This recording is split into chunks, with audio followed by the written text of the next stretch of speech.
أعوذ بالله من الشيطان الرجيم بسم الله الرحمن الرحيم لا إله إلا الله محمد رسول الله صلى الله عليه وآله وأصحابه وبارك وسلم اللهم صل على سيدنا محمد النبي الأمي وعلى آله وصحابه وبارك وسلم أستغفر الله الذي لا إله إلا هو الحي القيوم وأتوب إليه أما بعد تمام دوستوں کو السلام علیکم ورحمۃ اللہ وبرکاتہ۔ ربن کی معنی نشو نما دینا ہے، یعنی کسی چیز کو نئی نئی تبدیلیوں سے اس لیے گزارنا کہ وہ بتدریج نشو نما پاتی ہوئی اپنی تکمیل تک پہنچ جائے۔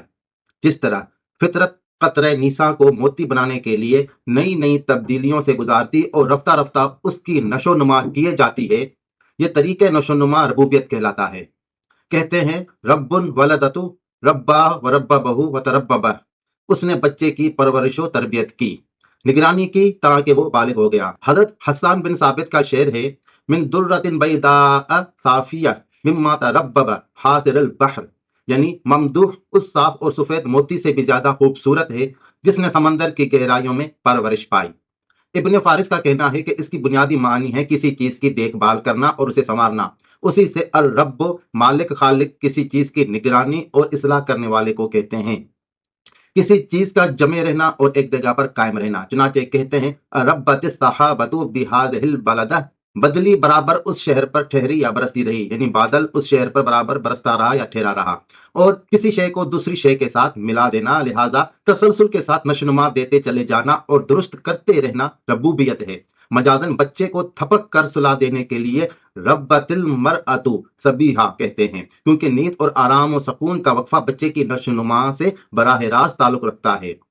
کسی معاملے کی اصلاح اور درستگی اور اس کے استحکام کے لیے بھی رب یا رب ربا کہا جاتا ہے، اور کسی چیز کو جمع کرنے اور بڑھاتے چلے جانے کو بھی کہا جاتا ہے۔ چنانچہ ربابتن اس تھیلے کو کہتے ہیں جس میں بہت سے تیروں کو اکٹھا رکھا جائے۔ ربدہن کی معنی ہے اس نے تیل کی اصلاح کر کے اس کو خوشبودار بنایا۔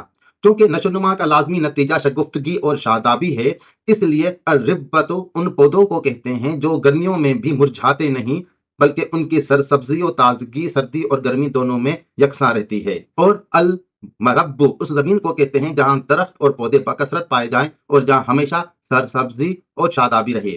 اس طرح الربت کی معنی ہے بہت سے گھنے درخت، بہت بڑی جماعت جو 10,000 یا اس سے لگ بھگ ہو، یا سامان عیش کی کثرت و فراوانی۔ ابن قتیبہ نے لکھا ہے کہ جماعت کو ربیون کہا جاتا ہے، گویا یہ ربتن کی طرف منسوب ہوتی ہے، اس کی جمع ربیون آتی ہے۔ الربابت تہ بتہ بادل کے ٹکڑے کو کہتے ہیں۔ الرباب شیریں پانی جو کثرت سے ایک جگہ جمع ہو گیا ہو۔ الربیبہ کے معنی عہد و میثاق و مملکت کے بھی ہیں، کیونکہ اس سے ایک قوم دوسری قوم کے ساتھ مل جاتی ہے، یہ ابن فارس نے لکھا ہے۔ الربیبت اس کی جمع ربائب ہے، یہ لفظ ان لڑکیوں کے لیے استعمال ہوا ہے جو بیویوں کے ساتھ آ جائیں اور ان کے پہلے شوہروں سے ہوں۔ نیز وہ بکری جسے چراگاہ میں نہ بھیجا جائے بلکہ گھریلو چارے پر پرورش کیا جائے تاکہ جس وقت ضرورت ہو اس کا دودھ دوہ لیا جائے۔ مندرجہ بالا تصریحات کے پیش نظر ربن کی معنی واضح ہو جاتے ہیں، یعنی نشوونما دینے والا، پایا تکمیل تک پہنچانے والا، انتظام کرنے والا، اصلاح کرنے والا۔ اس لیے قوم کے مدبر اور منتظم سردار کو رب القوم کہا جاتا ہے اور گھر کے مالک کو رب البیت۔ رب القوم کی معنی ہے اس نے قوم کی سیاست کو اپنے ہاتھ میں لے لیا اور ان پر سیادت کی۔ ربن کی جمع اربابن آتی ہے۔ بڑے بھائی کو ربن کہا جاتا ہے، اس اعتبار سے جہاں بنی اسرائیل نے حضرت موسیٰ سے کہا تھا کہ فَاذْهَبْ أَنْتَ وَرَبُّكَ فَقَاتِلَا، تو اس کی معنی یہ ہوں گے کہ تو اور تیرا بڑا بھائی ہارون دونوں جاؤ اور دشمن سے جنگ کرو۔ اور یہ بھی ہو سکتا ہے کہ انہوں نے حضرت موسیٰ سے طنزاً کہا ہو کہ تو اور تیرا رب دونوں جا کر دشمن سے جنگ کرو۔ الربانیو جس کی نسبت رب کی طرف ہو، یا وہ معلم جو لوگوں کو بڑے بڑے علوم سے پہلے چھوٹے چھوٹے علوم کی غذا دے کر ان کی ذہنی نشوونما کرے۔ ہر صاحب علم کو بھی ربانیون کہا جاتا ہے اور راسخ فی العلم کو بھی، انہی معنوں میں ربیون بھی استعمال ہوتا ہے۔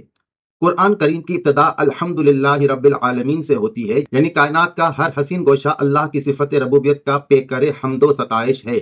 کائنات میں ہر شے اپنے منہ سے کہہ رہی ہے کہ یہاں ایک عظیم الشان پروگرام کار فرما ہے جس میں ایک ادنا سا بیج اپنی نشو نما کے مختلف مراحل طے کرتا ہوا اپنے نقطۂ تکمیل تک پہنچ جاتا ہے۔ اسی کو خدا کا نظام ربوبیت کہتے ہیں۔ اللہ تعالیٰ اسی لیے قابل حمد و ستائش ہے کہ وہ ہر شے کو ربوبیت عطا کرتا ہے۔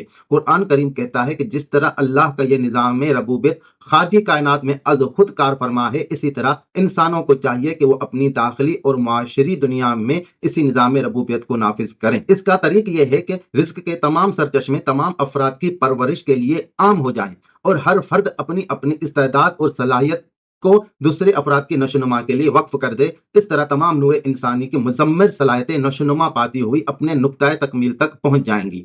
جو لوگ اس نظام کو قائم کر دیں گے وہ ربانیون کہلائیں گے، اور اس نظام کا قیام قرآن کریم کی تعلیمات کو عام کرنے اور اس پر عمل پیرا ہونے سے ہوگا۔ یہی قرآن کریم کی ساری تعلیم کا مقصود و منتہا ہے، یعنی دنیا میں نظام ربوبیت کا قیام۔ اس کے لیے وہ معاشرہ وجود میں آتا ہے جسے اسلامی مملکت کہا جاتا ہے۔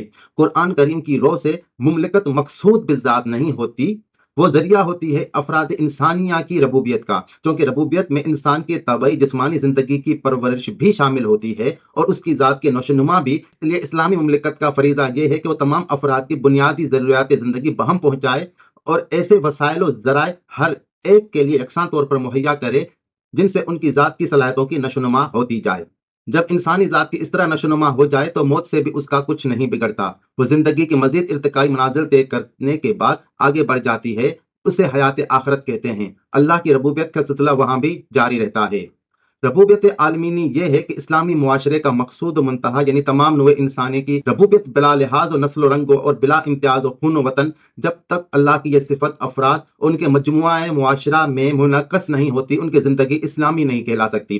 یہ قرآن کریم کی پہلی آیت اور اس کی تعلیم کا نقطۂ آغاز ہے، جس کے اندر یہ صفت خداوندی منعکس ہوتی ہے۔ وہ پوری محنت سے کماتا ہے اور اپنی ضروریات سے زائد سب کچھ دوسروں کی نشوونما کے لیے دے دیتا ہے۔